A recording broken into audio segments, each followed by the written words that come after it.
KIRO 7 breaking news. This is breaking news. I'm Lindsay Sheldon, joined by Gary Horker here. We have an update on the levee breach in the Tukwila area right along the Green River. Let's listen in live. Areas and residents. No one has been injured. Repair time is estimated at several hours, and you'll hear more from our Director of Natural Resources and Parks about that. On site, we have the Department of Natural Resources and Park, the Army Corps of Engineers, and local services. Our Sheriff's Office helicopter is doing reconnaissance in the area, and residents should expect and have affected significant drive times in the area due to the evacuation notice. Our Emergency Operations Center, as you heard, has been fully activated for a week now. We're coordinating daily with partners across the county, the cities, our state and federal partners as well, and we have the National Weather Service here embedded with us. We get minute-to-minute weather updates, and we also thank the Red Cross for helping us with sheltering. We're releasing daily messages on flood response and actions and residents can take as they look forward to recovery. And I'll just mention kcemergency.com. That's the best place to get information. And let me turn it over now to the Sheriff. Thank you.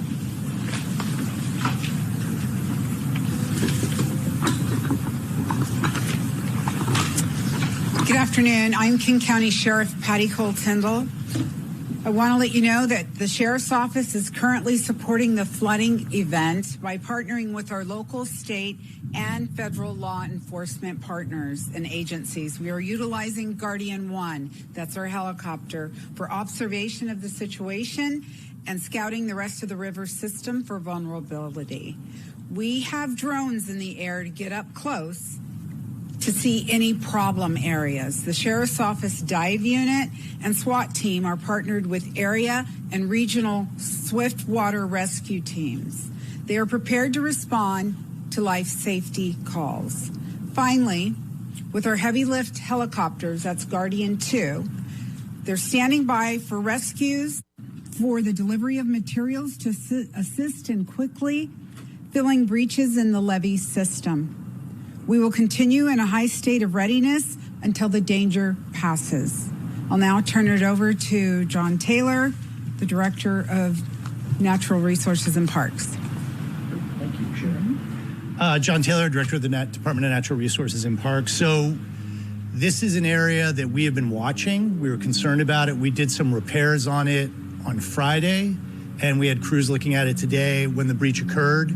We were able to respond very swiftly with great support from our colleagues in the Road Services Division who brought in material and equipment to help repair it. Repair is underway with super sacks. Those are those big nylon bags that you'll see. You've seen a lot of them during this event, and we're filling the breach with those. We will keep monitoring it. We are monitoring a number of areas on all of the levees right now where we know there could be issues, and we're going to try to stay ahead of it so we don't have breaches and we keep the public safe. But our crews are going to be out all night long looking at these levees with support from the Sheriff's Office and others. And I'm going to turn it over to the National Weather Service. Hello, Reed Wolcott, Warning Coordination Meteorologist with the National Weather Service. First and foremost, we are not done with this event yet. We have a flash flood warning out for the particular breach that occurred.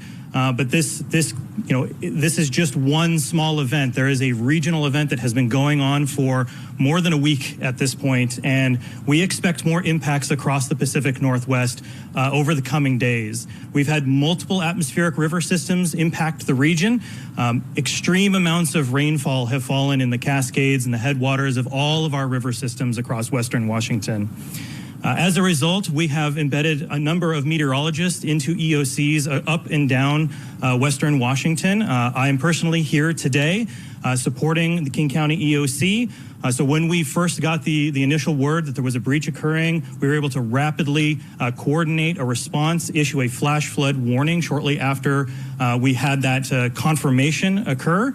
It was a rather large area because we didn't know specifically which areas would flood. We've since refined the initial alerting area to a much smaller area, and we will continue to refine that alert as we learn more information on the potential impacts.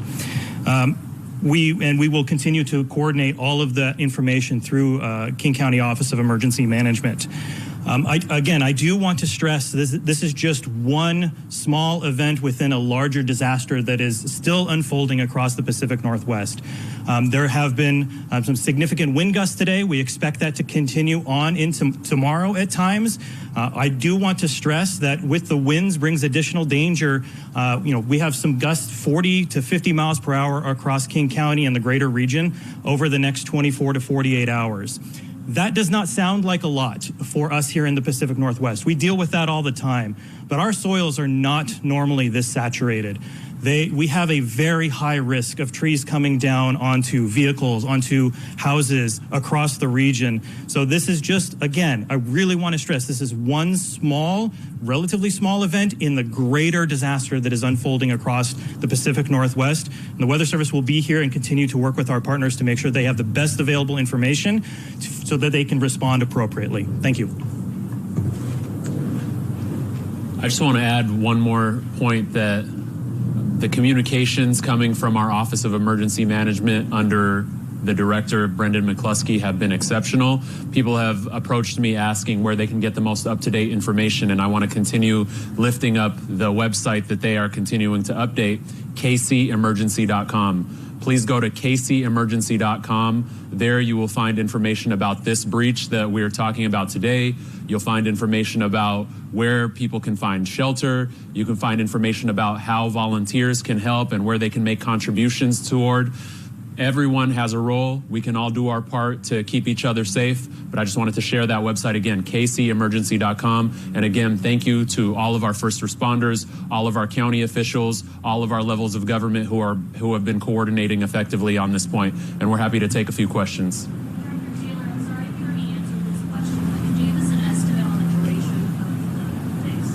I can't give you an exact one, but I would say it's a matter of hours.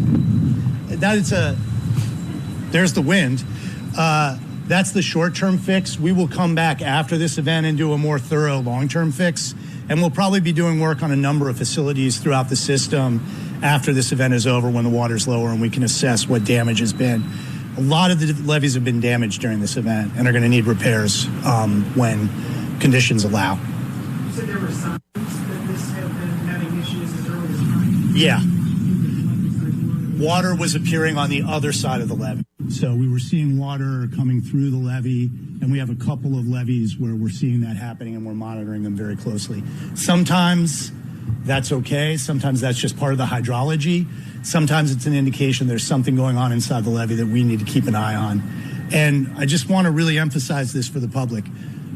We were there because we're monitoring these levees very closely. We do not want to have breaches in levees. We're doing everything we can to make sure that doesn't happen, and we're staying ahead of these conditions.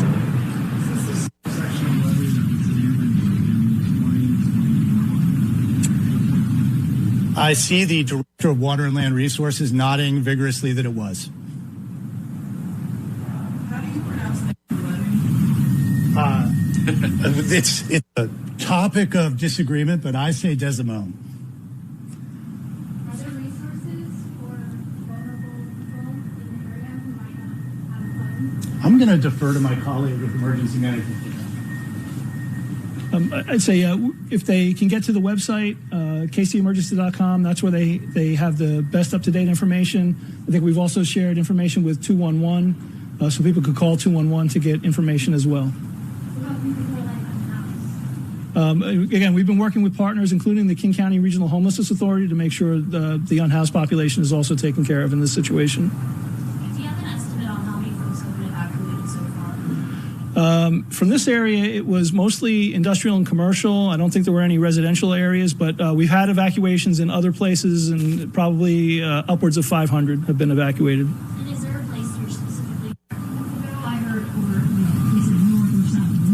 So to get out of the area that is immediately impacted, yes, we were telling them to go north or south. We did have a spot where Metro Transit has put a bus for people that might have needed some assistance getting out. And we have a shelter open in coordination with the city of Auburn. And that information is also found on kcemergency.com. Was there a switch like in last week? There was, and we were beefing that seepage blanket up today. That was part of the work that was scheduled for today. That's why the crews were there when the breach started to occur. And the temporary occupancy is handling? Yeah. Is there any concern that the super sacks I think we're always concerned about what are emergency repairs. That's why we'll be monitoring it. But, I am not an engineer and I don't pretend to be one. We have really good engineers who are looking at this, and they're the ones that came up with the fix.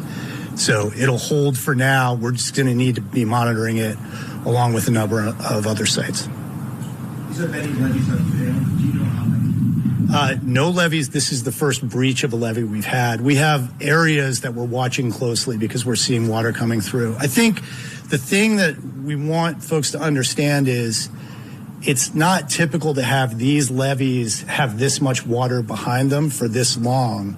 And so they're getting saturated and they're starting to show the effects of that, which is why we're paying close attention to them. How many buildings took on water, if any? I don't know the answer to that question. Do you know the answer to that question? I don't know that we have an answer to that question. The map of the area that we sent the alerts to is on kcemergency.com, so you can see. But whether or not those buildings are taking on water, I don't know. Folks are in the evacuation area. Can they be concerned, or when will they be moved? That'll be a question that we'll need to answer in the future. Right now, the situation is still dynamic. There is still water coming out, even though they're trying to make the fix. And once that happens and we can safely let people go back in, we'll let them know. Are National Guard troops helping with that area right now? So we do have some National Guard assets here helping with the Sheriff's Office, and we also have some National Guard people here helping with spotting on the levees. The emergency construction work needs a failure? No. I mean, I would just say that categorically. I'm not an engineer, but we knew that the conditions were such that the levee was being impacted, which is why we were doing the repairs. If anything, they forestalled this happening for a couple of days. We're hearing the word breach and failure. Can you describe what it looks like visually? It looks like a V in the levee.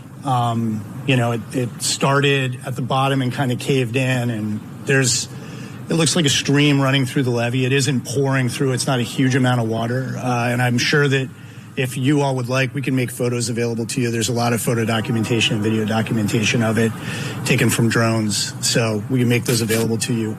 I was relieved when I saw it because I thought it was going to be more dramatic than it was. So it's good that it wasn't as dramatic as it could have been. One last question anyone has? All right. Thank you very much. Thank you, everyone. Thank you. Thank you so much.